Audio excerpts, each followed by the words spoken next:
Assalamualaikum warahmatullahi wabarakatuh.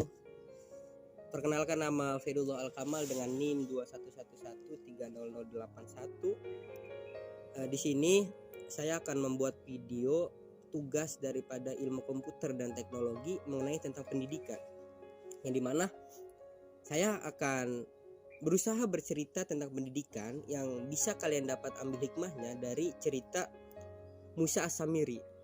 Siapa sih daripada cerita kisah Musa As-Samiri ini? Kita langsung saja. Musa As-Samiri ialah pencipta patung anak sapi yang membuat Bani Israel sesat.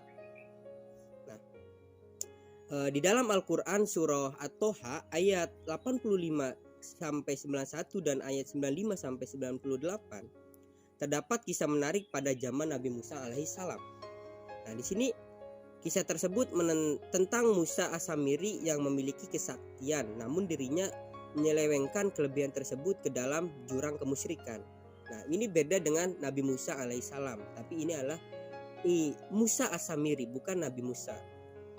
Mulanya Musa As-Samiri adalah salah satu bayi selain Nabi Musa alaihissalam yang selamat dari kebijakan Fir'aun yang hendak membunuh setiap bayi laki-laki yang lahir. Nah, Musa As-Samiri ini salah satu bayi yang selamat dari kebijakan, keputusan atau peraturan Nabi Fir'aun. Bukan Nabi Fir'aun, tapi Fir'aun, bukan Nabi. Yang dimana ketika ada seorang bayi yang lahir laki-laki, maka akan dibunuh dari kebijakan Fir'aun. Tapi Musa As-Samiri ini salah satu orang yang selamat. Nah, langsung berbeda dengan Nabi Musa. Musa As-Samiri ditinggalkan di sebuah gua oleh ibunya tanpa ada seorang pun yang menemukannya. Nah, ini sangat menarik daripada kisah Musa As-Samiri. Hingga akhirnya malaikat Jibril diutus oleh Allah untuk menyelamatkan bayi si Samiri tersebut.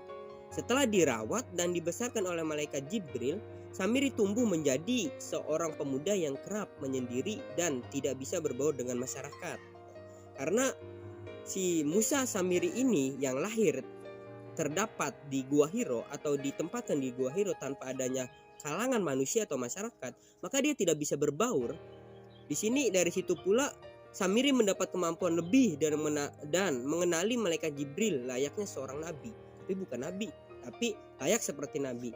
Musa As-Samiri yang bernama asli Mikha atau Musa bin Zafar setelah dewasa menjadi pengikut Nabi Musa alaihissalam dan menjadi bagian dari kaum Bani Israel. Nah, ini sangat menarik. Ketika peristiwa Nabi Musa membelah laut, Samiri pun termasuk bagian dari mereka yang diselamatkan dari kejaran Fir'aun, si raja kejam tersebut. Pada saat itu pula Samiri menyadari bahwa rombongan Nabi Musa itu didampingi malaikat Jibril yang menunggangi kuda. Hasrat sesaat Samiri saat mengetahui yang menunggangi kuda adalah malaikat Jibril membuatnya mengumpulkan tanah bekas jejak langkah Jibril dan menyimpannya. Hingga suatu hari saat Nabi Musa beserta kaumnya hendak meninggalkan Mesir, rombongan itu melewati sebuah desa yang menyembah patung anak sapi. Nah, ini melihat itu kaum Bani Israel bukannya semakin menguatkan keimanan, malah meminta Nabi Musa agar membuatkan patung sebagaimana yang penduduk desa itu sembah. Mendengar permintaan tersebut, Nabi Musa pun geram dan meminta kaum Bani Israel agar selalu menjaga ketauhidan dirinya kepada Allah Subhanahu wa taala.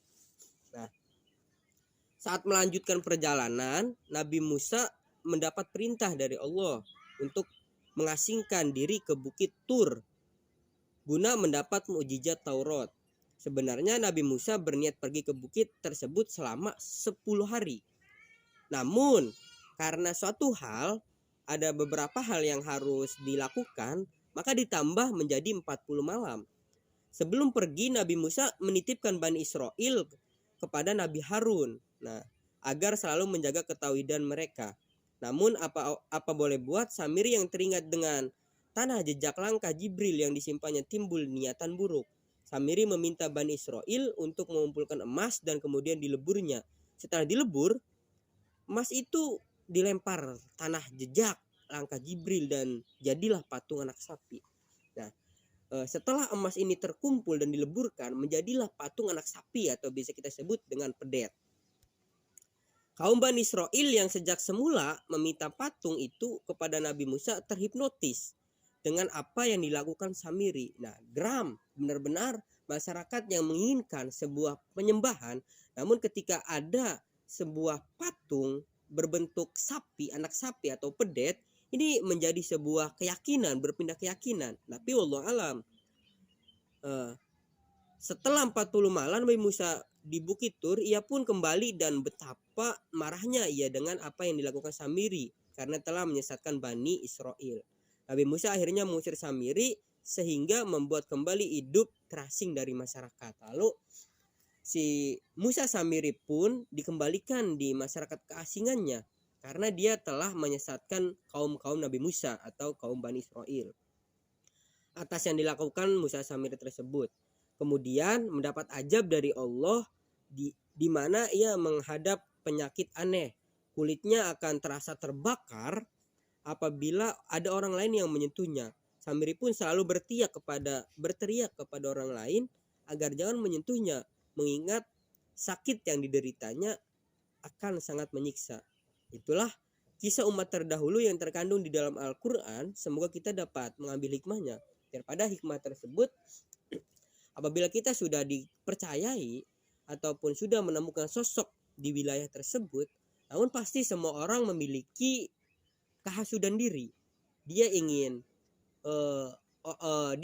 sangatlah mengganti ataupun dia pun sangatlah pantas untuk menjadi sosok di lingkungan tersebut, sehingga ketika ada sosok yang sedang berpergian atau sedang lengah, dia akhirnya memimpin dirinya yang padahal pemimpinnya itu sangatlah salah. Maka ini jangan sampai digunakan di masa sekarang.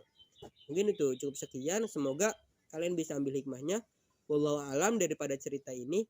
Wallahul muwaffiq ila aqwamit thoriq. Wassalamualaikum warahmatullahi wabarakatuh.